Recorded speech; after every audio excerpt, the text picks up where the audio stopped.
Baik, terima kasih atas waktu yang diberikan. Selamat pagi untuk kita semua. Salam sejahtera, Shalom.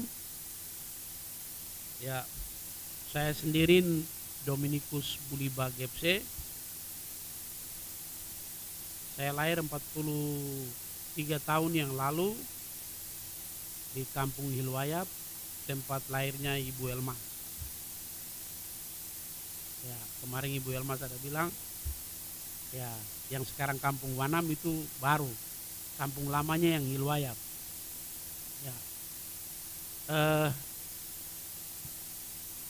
kehadiran saya di sini di Jayapura ini pertama ini saya sebetulnya tujuannya datang urus untuk Kongres ICAKAP kita jadi tuan rumah di Merauke bulan Juni. Tetapi baru-baru Hadik Soleman ke Merauke, saya juga memfasilitasi di sana untuk ke Mese dan keuskupan. Tadi pagi baru Hadik Soleman sampaikan untuk kita akan mewakili Hawam untuk memberikan materi, ya. Jadi mungkin materinya yang jelas ya tidak siap begitu, tapi ada istilah tidak ada rotan akar pun jadi. Ya, kalau akar arang-alang tidak ada berarti dia punya itunya kita pakai. Ya. Saya sendiri sebagai ketua ICAKAP Merauke, kemudian hari-harinya sekarang aktivitas saya di salah satu partai di Merauke, itu di PDI Perjuangan. Jadi saya ke sini yang tadi saya sampaikan bahwa urus ICAKAP tapi ada kegiatan seminar kita menyesuaikan. Ya. Pertama, selain saya di sini ada juga sebentar Kakak Hedo, ada juga senior saya Abang Beri. Ya, beliau abang bisa berdiri nanti sebentar juga. Ya, beliau bisa sampaikan karena itu anak Merauke. Ya, pasti tahu sejarah ya, tentang gereja, tentang Hawam. Ya, kami di sini junior jadi. Tapi nanti senior melengkapi kalau itu ada kekurangan. Ya. Ya. Ada beberapa catatan. Kemarin sama-sama dengan Ade Soleh saya sudah antar ke sana, baik di MSC maupun di Keuskupan, Sekretariat Keuskupan Agung Merauke, dan kita ketemu Sekretaris Uskup Pastor John Kandang. Ya. Jadi ada beberapa sumber yang bisa dipakai. Salah satunya tentang kemarin saya ada cerita soal sejarah sampai MSC ada bisa masuk di tanah Papua mulai dari Merauke. Ya, ada MSC jilid 1 dan ada MSC jilid 2. MSC jilid 2 itu sumber bukunya itu sudah diterjemahkan dari bahasa Belanda ke bahasa Indonesia dengan judul Rawa-Rawa. Itu buku itu dipegang oleh Pastor John. Kita tidak bisa dikasih karena pastor dia bilang ini dokumen yang agak sedikit bagus begitu. Begitu. Saya tanya pastor, berarti MSC jilid 2 itu ada di tahun berapa mereka masuk? Pastor bilang MSC jilid 2 itu mulai dari Force Morsman yang kemarin pastor dia sudah sampaikan itu. Ya. Jadi itu berdasarkan surat keputusan Vatikan yang sudah dijelaskan. Ya, dia melalui kepulauan Melanesia sana. Ya, begitu. Kenapa ada di Merauke dia bisa tiba? Karena waktu dibangun pos Belanda, pos pemerintah itu tahun 1992, Gubernur ini dia merasa bahwa dia tersendiri di Merauke. Tidak ada yang buat ramai. Sehingga dia melakukan perjalanan ke PNJ. Setelah dia di sana, itu di dalam buku rawa-rawa ini ceritanya yang saya cerita ini ada. Semua diceritakan. Jadi dia tinggal di sana, dia lihat, wah ini orang-orang ini sama seperti di sana. Tapi ini pihak KMSC ini dong bisa masuk tanpa pakai senjata. Lebih baik saya pakai dorang. Lalu diantar oleh salah satu burder sampai di jembat Kali Maro, nama aslinya itu Marokahehe, daratannya itu Jelmasu. Ya. Dia minta burder itu kasih alamat MSC. Ketika burder kasih alamat itu MSC, dia menyurat langsung ke Belanda. Nah itu.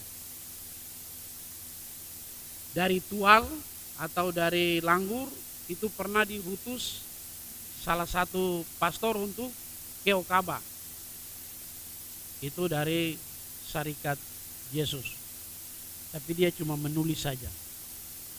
Menulis akhirnya Okaba itu jatuh di tangan saudara-saudara dari Protestan. Ya. Sehingga beliau ditarik kembali, dikasih kembali ke Belanda, jaga museum sampai beliau meninggal. Diganti dengan Pastor Pertenten. Nah, Pertenten ada bukunya, dari Pertenten pindah lagi ke Herman Telemann. Ya. Pertenten ada karya-karyanya, ada bukunya, ada tulisannya yang perlu kita mendalami, perlu dibahas atau perlu diterjemahkan. Masih banyak yang dia tulis. Salah satunya itu buku tentang sekolah kampung, apa semua ada. Ya. Begitu. Tapi itu dalam bentuk bahasa Belanda. Sebagian itu sudah diterjemahkan. Ada 6 buku, 2-nya itu sudah dicetak, tapi semua ini disponsor oleh Bapak Wakil Bupati Asli.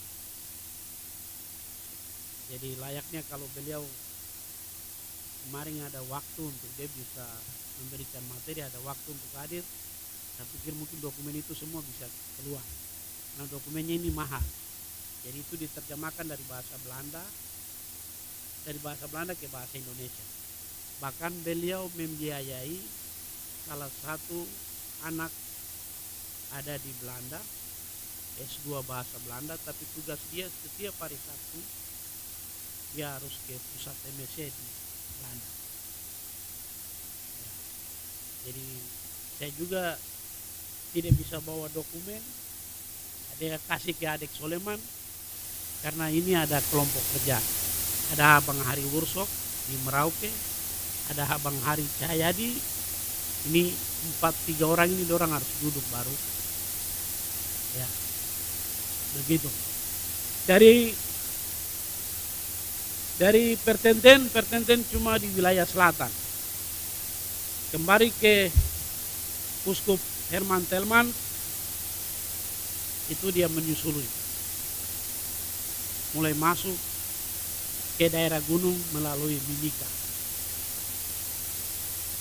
Perjalanan jalan kaki menembus Wenarotali yang kemarin pastor sudah sampaikan.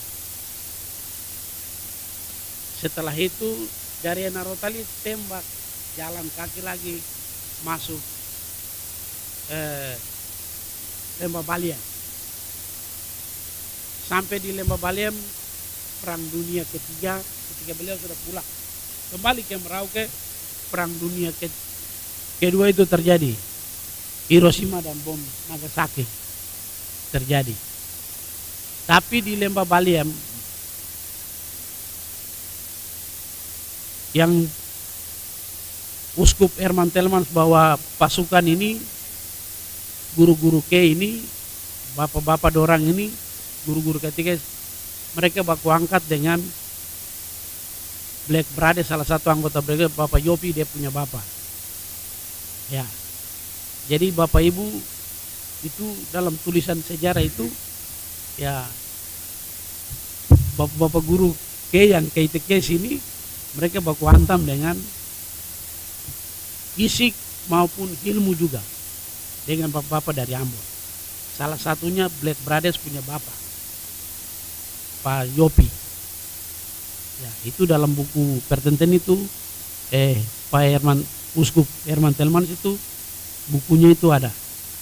Tapi kita tidak bisa bawa karena tadi saya bilang harus kita komunikasi dengan Pak Wakil Bupati Asmat, kemudian nanti komunikasi dengan Pak Heri Ursok, baru itu dokumen itu kita bisa dapat.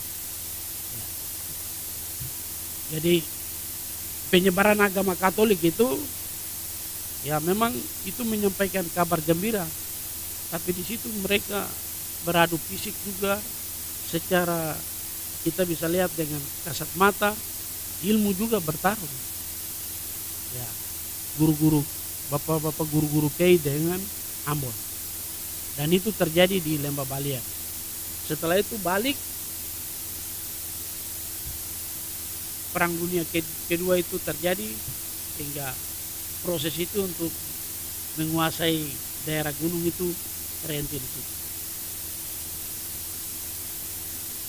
Dari Pertenten, dari Herman Telmans, Devin Forde. Ya, jadi saya pikir itu yang saya bisa sampaikan sejarah menambah yang pastor dia sudah sampaikan kemarin. Tapi yang jelas bahwa kehadiran MSC di Papua Selatan atau di Merauke tidak ada bekas yang ditentukan atau ditemukan ada ini, itu mulai dari nol. Sehingga tahun 2005 ketika disusun atau mulai menulis itu sejarah untuk gereja Katolik masuk di Papua Selatan, ya saya pikir ya mungkin Kak Arnold juga waktu itu hadir. Proses itu yang dilakukan itu juga mereka lakukan semacam apa ya, ketika misionaris pertama itu mulai masuk di Kampung Buti itu ada permainannya, dan itu dihadiri oleh semua umat, pastor, hampir semua orang itu melihat itu, drama itu mencucurkan air mata. Sejarah itu ditetapkan tentang gereja Katolik masuk di Papua Selatan itu di Merauke itu 14 Agustus itu berdasarkan yang kemarin pastor sudah sampaikan, ada keputusan dari Roma ya, dan itu diakui. Kemudian MSC mulai lakukan pekabaran Injil atau proses mengabarkan kabar sukacita tentang Yesus. Ya, itu juga sudah dijelaskan. MSC minta bantu kepada HOFM dan HOFM kepada HOESA. Ya, cerita itu kita sudah jelas. Sejarah itu demikian. Ya. Ada beberapa catatan yang tadi pagi ini saya tulis, yang saya bacakan saja karena waktu sudah habis. Pertama,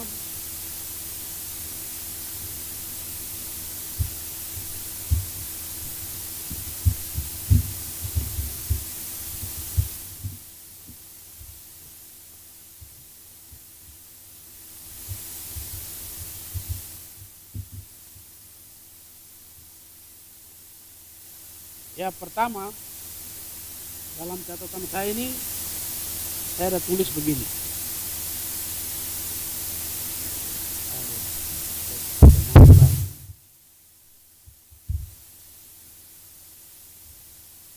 Ya, pertama bahwa susunan sejarah itu tidak bisa kita berdasarkan pengalaman subjektif, harus berdasarkan fakta. Kemarin perwakilan pastor MSC sudah sampaikan itu. Kedua, seminar 3 hari ini atau 4 hari tidak mungkin bisa kita menghasilkan tuntas semua permasalahan kita, mesti punya perencanaan yang matang dan dana yang cukup. Pengalaman saya 6 buku yang didorong oleh Pak Wakil Bupati Asmi, mulai dari Pertenten, ya,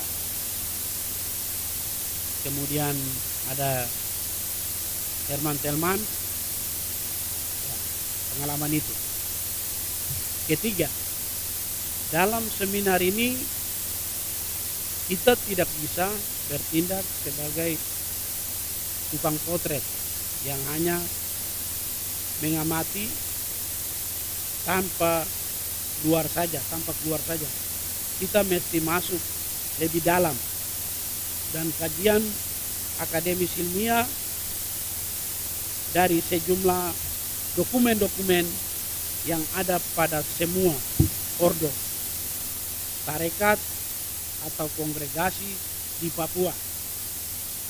Dan sebagian besar naskah-naskah itu masih berbahasa Belanda. Keempat, dalam menyusun sejarah gereja Katolik di Papua agar atur temponya pelan, tapi kajian kita mendalam dan akademis. Karena kita tidak hanya membaca naskah dokumen, tapi harus memahami sudut pandang argumentasi masing-masing ordo, tarekat, kongregasi, atau si penulis.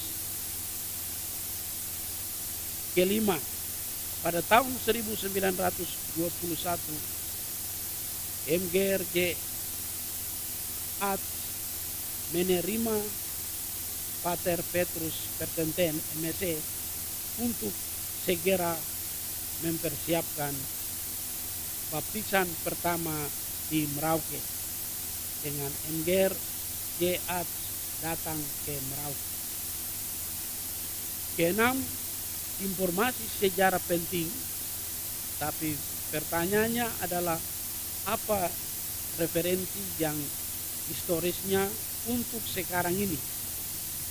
Ini jauh lebih penting. 7. Tanpa kemampuan yang tepat dalam menyusun bingkai cara pandang atau cara berpikir kita, semua informasi sejarah era lama itu tidak ada gunanya selain menjadi harapan dengan dokumen saja.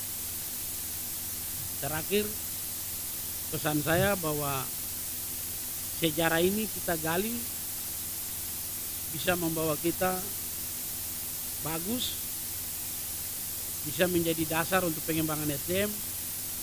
Tetapi kalau kita menyusun sejarah gereja Katolik ini tidak sesuai dengan tulisan yang saya bilang, ya, tapi kita tidak akan bersatu. Ya. Mau dikembangkan Merauke atau Pakpak, tapi kedua-duanya macam kami dari Merauke, Sultan Agung Merauke, kami punya resmi dan itu diakui oleh Vatikan. Sejarah gereja Katolik masuk di Papua dan perebutan atau masuknya Indonesia ke Papua itu juga sasarannya mulai dari selatan Merauke. Saya pikir itu saja. Terimalah salam dari Keuskupan Agung Merauke, dari 3 kabupaten, Usubi Yau Kuda Takobayaman di Kabupaten Mapi, Nukbaken dari Kabupaten Bokendigu, Isakut Bekai, Isakut Kai dari Kabupaten Merauke. Terima kasih, selamat pagi untuk kita semua.